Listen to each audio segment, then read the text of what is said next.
این نوکیه 106ه، پی افش مشکل داشته، پایه‌هاش از بین رفته بود،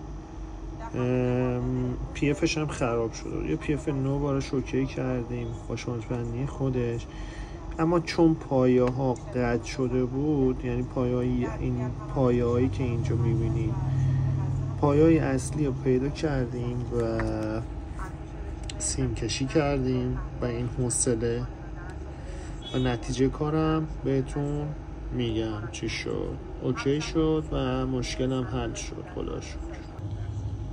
خب من همش تو اول ویدیو میگم خب نمیدونم واسه چیه.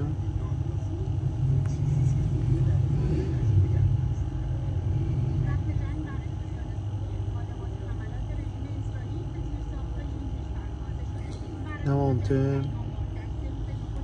اوکی شد، مشکلی نداره. برای اینکه خیالتون راحت باشه یه گوشی دیگه همون اونه، سیم کشیاشم میبینید.